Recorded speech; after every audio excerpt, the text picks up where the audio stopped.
Добрый день! Вы смотрите передачу «Акцент». В гостях сегодня у нас первый заместитель руководителя департамента по внешним связям Республики Саха-Якутия Диана Степанова. Добрый день, Диана Афанасьевна. День добрый.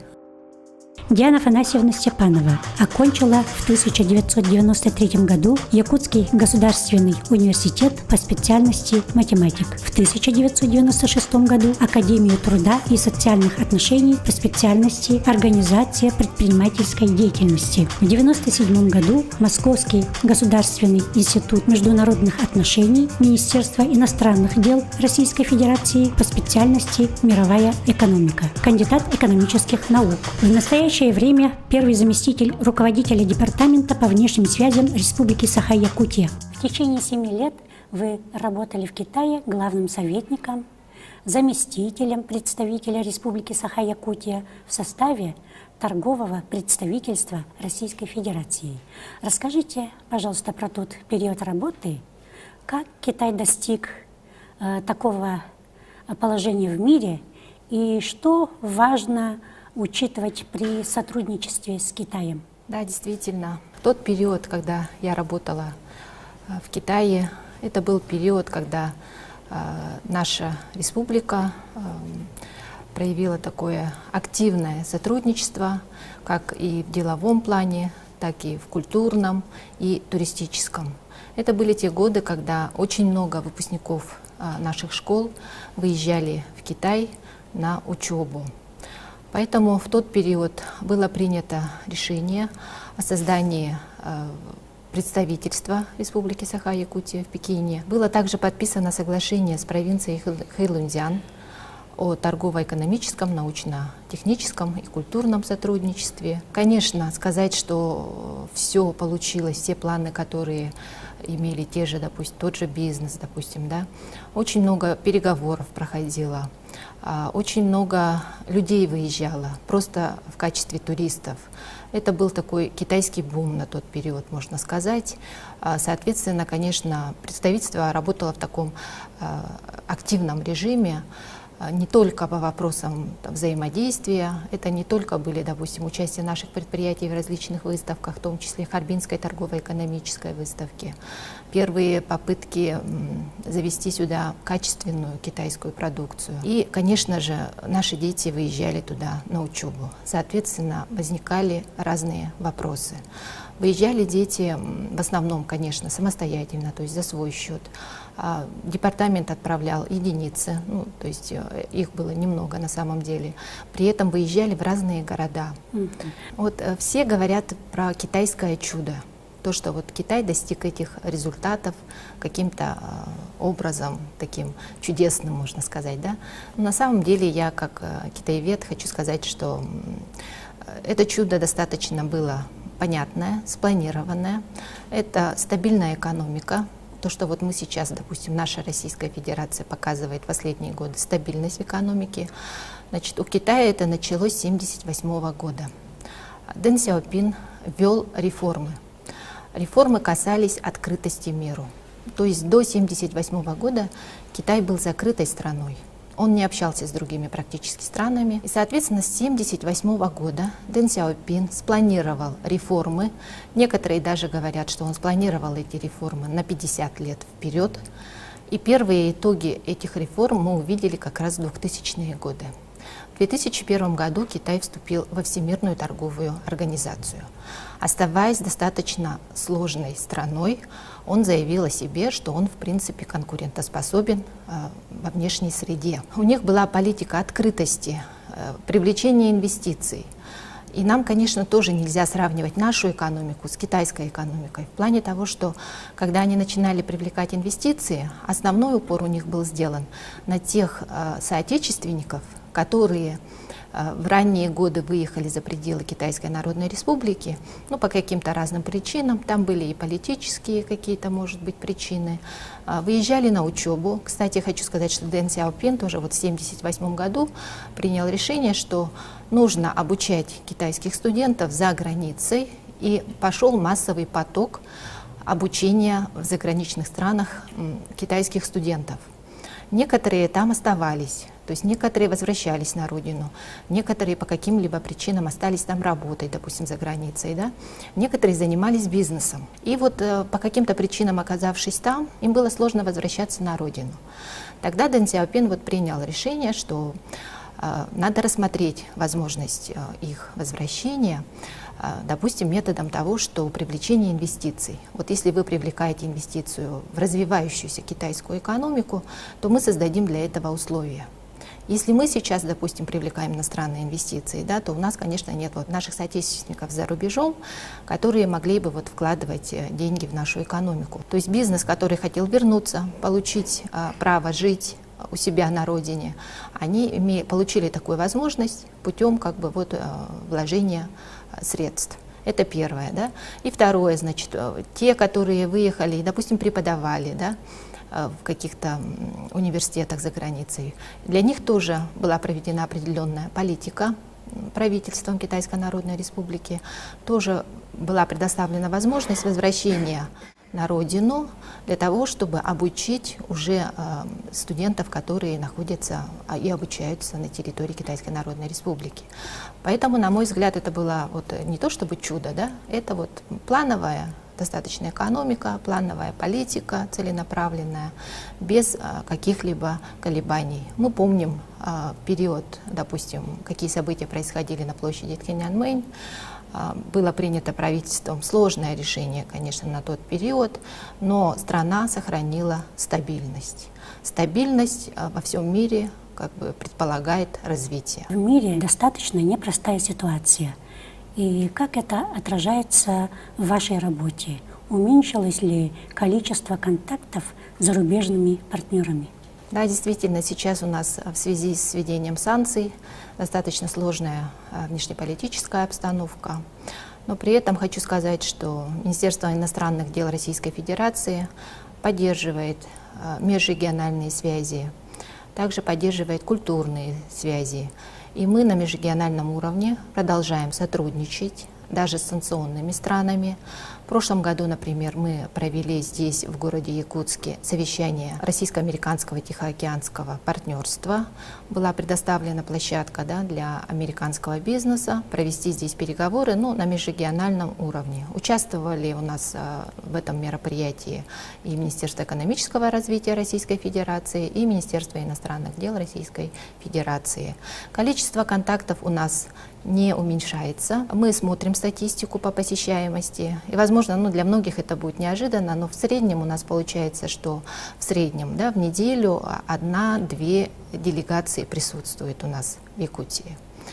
Соответственно, интерес остался. Дипломатические миссии продолжают посещать нашу республику. То есть уточняется постоянно вот контакт с соотечественниками за границей, да? И какая помощь вот оказывается якутянам за рубежом? На федеральном уровне принята программа поддержки соотечественников за рубежом. Это, конечно, в целях того, чтобы люди не теряли свои корни, чтобы была постоянная связь, чтобы если при возникновении каких-нибудь ситуаций за рубежом мы могли оказывать, россияне, помощь нашим соотечественникам. В работе с соотечественниками, которые постоянно проживают за рубежом, мы в этом году планируем создать сеть для того, чтобы у нас появилась полная картина, постараться охватить всех, кто находится за пределами Российской Федерации и готов и болеет как бы, да, за свою отчизну, готов с нами сотрудничать. Их мы всех хотим охватить сетью. Сейчас мы констатируем, что многие соотечественники, которые вначале, может быть, не выходили на контакт с нами, по прошествии какого-то периода проживания за рубежом, чувствуя свои вот корни, все-таки для них очень важно именно вот получить какую-то информацию, знать, что мы думаем о них, поддерживаем их, и в случае возникновения каких-то сложных ситуаций окажем содействие. Они консолидируются и проводят ИСЭХи. То есть вот у нас это есть, видимо, в крови. Все якутяне, вне зависимости от национальности, которые проживают за рубежом, с радостью собираются собираются на наш праздник, на цех. И это для них такое вот очень большое мероприятие, значимое, и они ждут его каждый год. В целом, как бы они самостоятельно проводят, конечно, эти цехи. И вот с недавнего времени, с 2013 года, по инициативе общественных наших организаций, проводим конкурс для детей-соотечественников, для того, чтобы дети соотечественников не теряли корни, знали вообще о родине, об отчизне. Проводим конкурс эссе, допустим, про Великую Отечественную войну. И потом, по итогам этого конкурса, самые активные, самые такие любознательные, которые очень хорошо написали эссе, приезжают сюда, в Якутск, и участвуют в международной смене «Я гражданин мира». Таким образом, они общаются здесь со своими соотечественниками, со своими земляками, а у наших детей, которые здесь попали в эту международную смену, есть возможность пообщаться с детьми, которые живут за границей. Расскажите о развитии взаимоотношений департамента с странами Азии. Я бы хотела сказать, что вот именно с Японией у нас в последние годы очень активизировалось сотрудничество. Это и строительство тепличного комплекса, это и строительство ветропарка в Тикси, и это взаимодействие в вопросах сотрудничества по энергоэффективности. Также у нас, конечно, очень хорошие отношения по обмену в области культуры. В прошлых играх «Дети Азии» команда из Японии была представлена по футболу и заняла первое место. И в этом году они уже пригласили наших футболистов посетить Японию. В прошлом году, извините, в 2017 году наши ребята выезжали по обмену в Японию. И этому содействует комитет по сотрудничеству с Республикой Саха-Якутия, который возглавляет депутат парламента Хури Манабу и лично сам курирует вопросы взаимодействия. Он является депутатом от губернаторства Хоккайдо, и мы надеемся в этом году, что мы продолжим активно сотрудничать с губернаторством Хоккайдо, и у нас появятся еще новые проекты взаимодействия с японской стороной. А в отношении Республики Корея хочу сказать, что мы как республика сотрудничаем с провинцией Канвон уже долгие годы, и сейчас мы готовимся к подписанию соглашения. На уровне глав обеих стран, России и Кореи, было принято в прошлом году решение, что в 2018 году пройдет российско-корейский форум в провинции Канвон, касающийся взаимодействия именно в межрегиональном сотрудничестве. Что касается Китая, то тоже этот год, 2018, является годом российско-китайского межрегионального сотрудничества. Также по Японии хочу сказать, что в этом году это год России в Японии и год Японии в России. Сейчас для молодежи и для школьников департамент ведет работу. Например, вот будущий дипломат.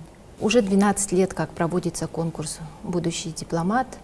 Инициаторами этого конкурса был представитель Министерства иностранных дел Российской Федерации в городе Якутске Николай Васильевич Дьяконов и начальник управления дополнительного образования Петрова Мария Петровна. Они вот 12 лет назад вышли с инициативой проводить такой конкурс. Министерство внешних связей тогда поддержало проведение такого конкурса. Ну и Министерство образования республики тоже как бы видело перспективу в этом конкурсе. И вот с 2006 года этот конкурс проводится ежегодно. Ребята, которые участвуют в этом конкурсе, может быть, и не выберут эту специальность, может быть, они поступят и на другую специальность, но для них это своеобразная школа. В этом конкурсе есть конкурс ораторского мастерства, возможность проведения дебатов, то есть они получают возможность дискутировать. Это вот та область, которая предполагает дискуссии, предполагает какие-то альтернативные мнения. С этим они сталкиваются вот при прохождении этого конкурса, и мне кажется, что это очень полезно для наших ребят, немножко раскрепоститься, умение выражать свои мысли и услышать других. И повод также площадка для общения. Вот на этой неделе, например, президент Российской Федерации Владимир Путин, участвуя в форуме «Наставник», поручил правительству Российской Федерации изучить вопрос проведения российского конкурса «Билет в будущее». для школьников, для того, чтобы школьники уже определялись со своей профессией, участвуя, вот, допустим, в этом конкурсе. Расскажите, пожалуйста, какие мероприятия планируются департаментом в этом году? В этом году мы продолжим активное взаимодействие с международными организациями. Во-первых, это ЮНЕСКО, будут представлены новые проекты, проекты Министерства образования и науки, Министерства охраны природы, Министерства культуры. Во-вторых, мы в этом году должны уже проработать вопрос, поскольку мы заявились на председательство в Ассоциации региональных администраций Северо-Восточной Азии ВАРАСВА. Это тоже для нас очень важный проект и направление. В-третьих, мы продолжим сотрудничество с международной организацией «Северный форум». В прошлом году по инициативе нашей республики было разработано положение о грантах Северного форума. Это новые возможности для тех, кто занимается проектами. 2018 год является перекрестным годом России и Японии, поэтому у нас запланировано очень много мероприятий с японской стороной. И в 2018 году, поскольку на территории Республики Корея пройдет форум российско-корейского межрегионального сотрудничества, мы тоже проведем подготовительные работы по участию и по расширению сотрудничества с Республикой Корея. Также у нас будут проектные инициативы, мы сейчас вводим. В прошлом году у нас были инициативы по Китаю, то есть основной упор на сотрудничество с азиатскими странами у нас сохранится и в 2018 году. Ну, продолжим взаимодействие с соотечественниками. Будет создана сеть, надеюсь, в 2018 году, которая охватит всех наших соотечественников за рубежом. Спасибо, Диана Афанасьевна, что приняли наше приглашение. С вами была передача «Акцент». До новых встреч!